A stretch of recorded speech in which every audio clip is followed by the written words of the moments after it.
Hey guys, welcome back. This is Benji with another episode of Contractor Evolution. Nothing in the world of contracting sucks the life out of you or your team quite like a miserable client. A sorry SOB whose apparent mission in life is to ruin yours and almost seems to take pleasure in the process. Bad clients are to your business what icebergs were to the Titanic.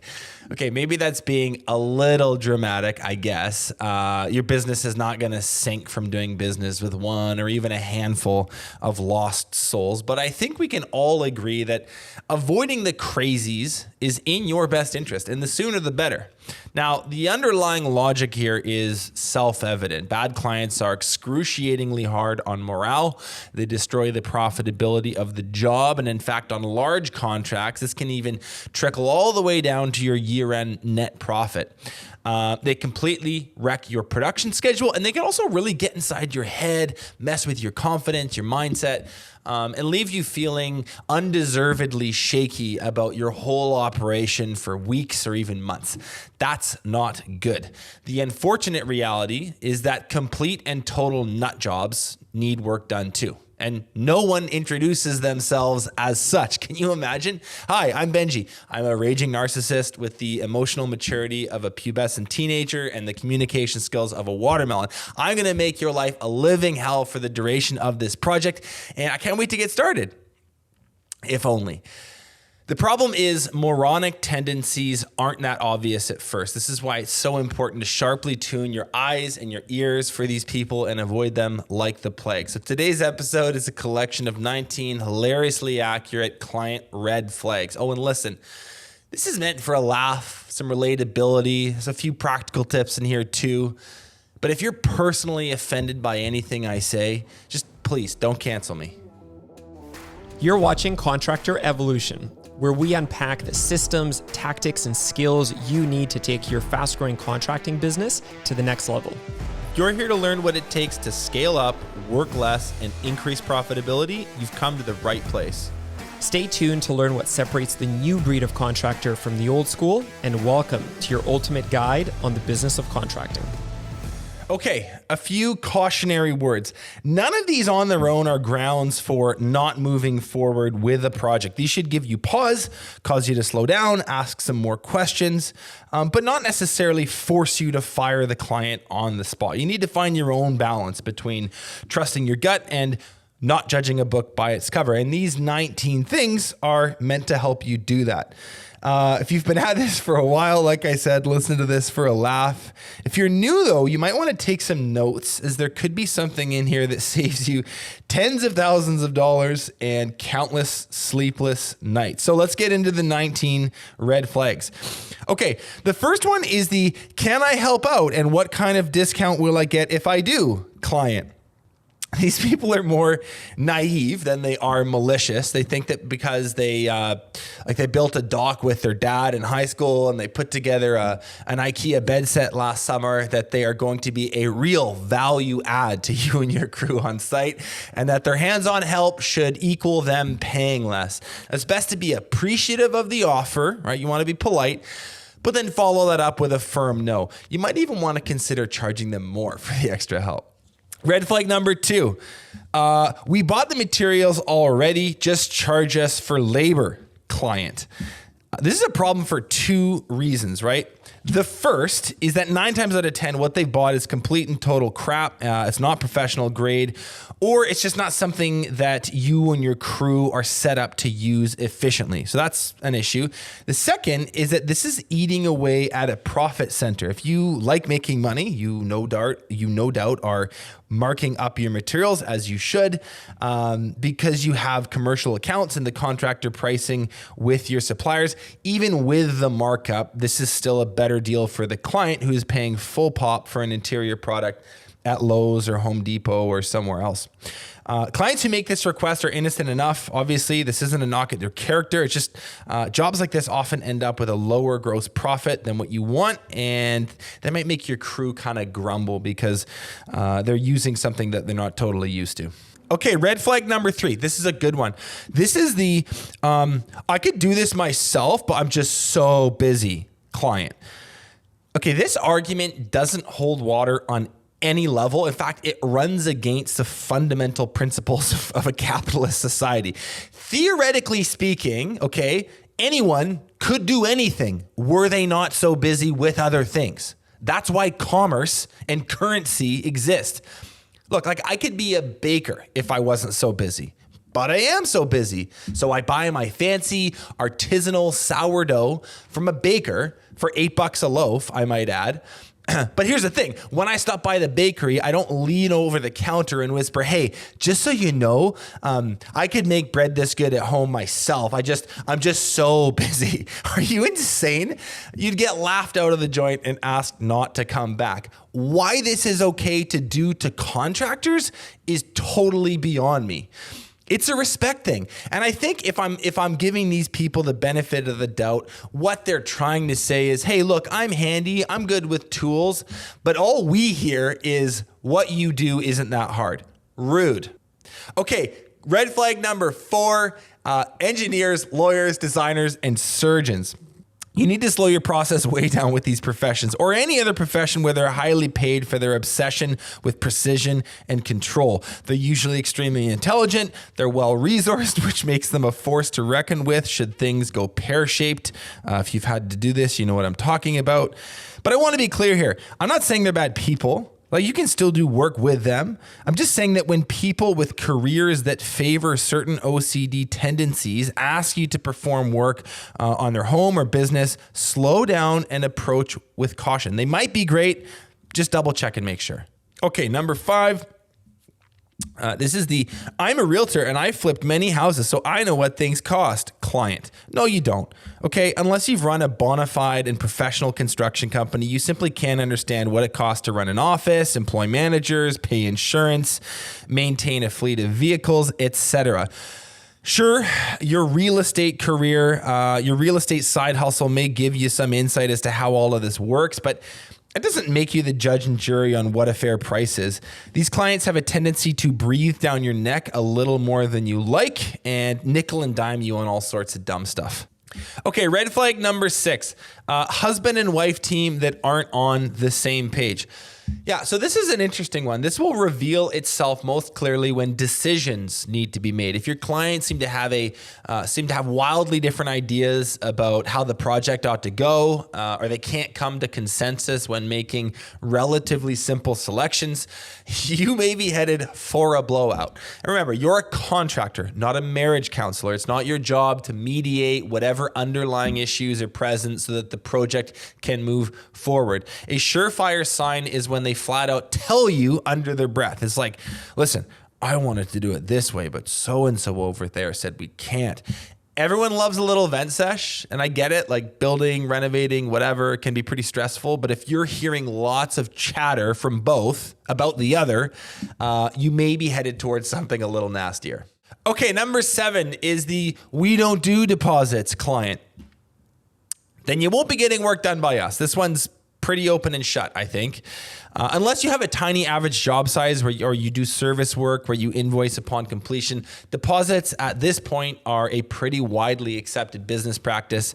If you, for whatever reason, don't insist on them, that's your personal choice. But if they are a part of your standard practice and you receive pushback from a client on this, tell them to go pound sand. The story is always the same too, by the way. I gave a deposit to a painter 20 years ago and I never heard from them again. Like, whatever, dude. I personally have allowed this 2 times, and both times it ended in total disaster. What you're going to find is that 24 hours before your scheduled start, that for XYZ reason, they're going to have to postpone this to next year. And nothing sucks more than scrambling to pull forward a job or find other productive work for your crew because some dingus pulled the rug from under you. Okay, number 8, this is an easy one. New homeowners, young couples. This is just an experience thing, nothing against these people. They just haven't had many reps with home services or contractors because up until very recently, they were renters. I've had these clients go both ways. The times where it got nightmarish was simply because they were totally uninformed about the process and their expectations were out to lunch. That's on me. The other times that they've been a dream to work with was because we over-explained everything, slowed down the process, over-communicated to the nth degree, and it was fine. Client red flag number 9. Oh, just by the way, guys, if you're watching this on YouTube, this is not an exhaustive list. I'm sure I haven't hit all the red flags. Let us know in the comments what your big client red flags are, what makes you slow down, what makes you run the other way. Anyway, red flag number 9. When the project is funded by someone else. Oof, this one hurts. If there is someone paying for all or even part of the project, this is information you need to have before you start. And like, while it might come off as a little forward to flat out ask, is someone helping you pay for this? You'd be wise to slow down and pay really close attention, or find a gentler way to find this out indirectly. Here are 2 situations that have really messed my day up. Number 1, you have a young couple as clients and you find out that their parents are actually paying for 3/4 of the project. Number 2, way worse, you have a nice, sweet old lady and you find out at the very end that her son is actually footing the bill. So what happens in these situations is the bill payer inevitably shows up, usually around the time the check gets cut. Surprise, surprise, and it's way too late. And they have their own set of assumptions around scope and quality and how it all should have gone. And this silent partner in the transaction becomes not so silent, and you have a huge mess on your hands. Red flag number 10. We've had 4 contractors over the last 5 years, and every contractor we've worked with is an idiot. Client. It's like, yeah, okay, who's the common denominator in this situation, buddy? Time to maybe do some self-reflection, I think. In some instances, this client may be quite reasonable and just had a bad string of luck, but more often than not, the problem is them. Red flag number 11, no buy-in to your process. So this usually sounds something like, I'm super busy. Do we have to meet? Or, oh, you can go ahead and have a look at the project. Just send me an email, bro. In my opinion, this means they are either total tire kickers who are just shopping around for a price, or they simply have no respect for your individual time. Either way, big red flag. Number 12. This is I have a brother-in-law who does some flooring. Can he be involved? Client. Okay, let me read the definition of nepotism to you. The practice among those with power or influence of favoring relatives or friends, especially by giving them jobs. This one I think especially applies to GCs. Like, if a client is trying to influence who you use as a sub-trade, this is a huge red flag, obviously. It's like, if your brother-in-law was really that good in flooring, would he be coming to you for leads? I doubt it. Number 13, the intense urgency client. We're having a wedding here in a month and we need this done ASAP. We're going to list our home and this needs to be done by the end of next week. That should be enough time, right? The potential reasons for said urgency are literally endless, but the important point here is when people are rushed, details get missed. And occasionally those get missed by you, but more often than not, they get missed by the client, and this can lead to big issues downstream. If it's a quieter time of year, you have some space, whatever, this could get you some goodwill with the client because you bail them out of a tricky situation. So in those instances, maybe it's fine. But in most circumstances, I'd say don't let someone else's disorganization and poor planning speed you up or put pressure on your production systems. Red flag number 14, someone who hates all their neighbors. It's like, if you're doing an estimate or a design meeting, or you're meeting up with a client at their home, and they talk about the people on their street, like, yeah, Sheila over there, she's a total bag lady, and Tim and Angela across the fence here, they're the worst, can't stand them. If someone has beef with all their neighbors and thinks it's funny to tell you about it, it shows, first of all, a lack of class. And second of all, again, like, who's the common denominator here?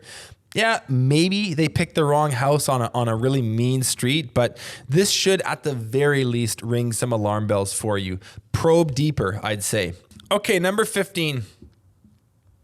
Earmuffs on, pardon my French. This is the house is a fucking pigsty client. Okay, don't cancel me for this. I'm sorry. Sometimes my house is messy. Hell, life is messy. It's okay. But doesn't it always seem like the clients whose yard is a dumpster fire and whose living room looks like an episode of Hoarders are the ones who all of a sudden care about the tiniest little details? You stand there, jaw agape, surrounded by clutter and chaos as they painstakingly point out one tiny little blemish on the cabinet that you need a magnifying glass to see. The irony is enough to make your head spin. And to be honest, I don't really have a great solution for these ones. It's just a funny one to look out for.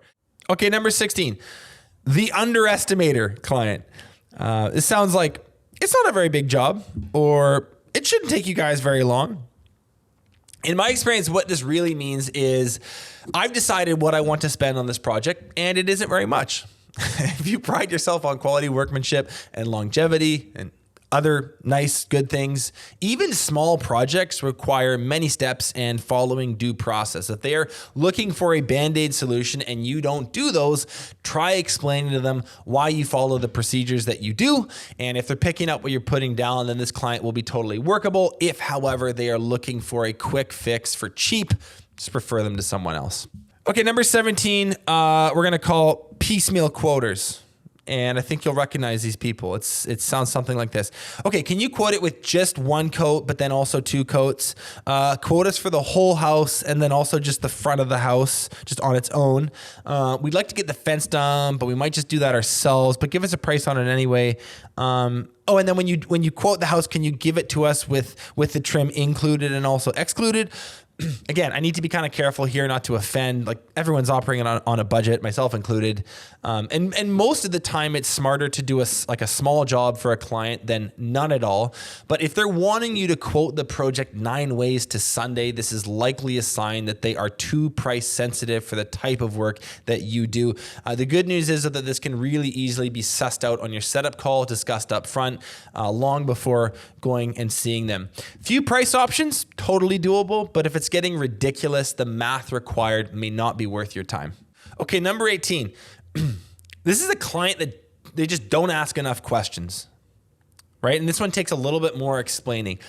So if you leave an estimate or a design meeting where you've won the contract, but you don't fully get why, or you were surprised that they went forward, this should ring major alarm bells, like red alert, loud blaring sounds in your mind.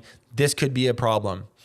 If they seem somewhat disengaged with your sales process, but then like really nonchalantly put down a deposit and committed to the job, this, in my experience, means you don't understand their core needs to the level that you should, and that could rear up its ugly head later. If they don't ask many of the questions or show the interest or enthusiasm that a lot of your other clients do, this may mean that they are making huge assumptions about your process, which are bound to become problematic later on. They may simply be on the quieter side, sure.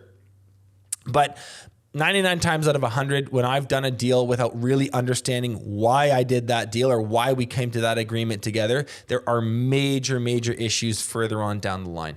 Okay, 19 at last. Weird dogs. This is just a fun one. Don't put too much stock into it. But weird or really misbehaving dogs always make me wonder, is this pet's behavior a reflection of the client's? Animals absorb the energy that surrounds them. We know this, right? If the dogs are nutso, the clients might be too. Again, that's not science, just a theory, just throwing it out there.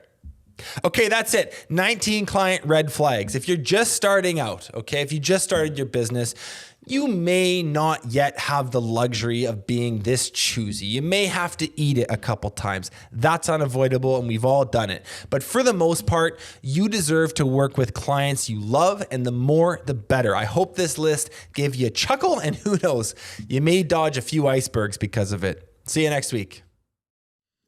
Thanks so much for watching this episode of Contractor Evolution. If you've already subscribed to our channel, consider sharing this episode with another contractor who you think needs to hear it.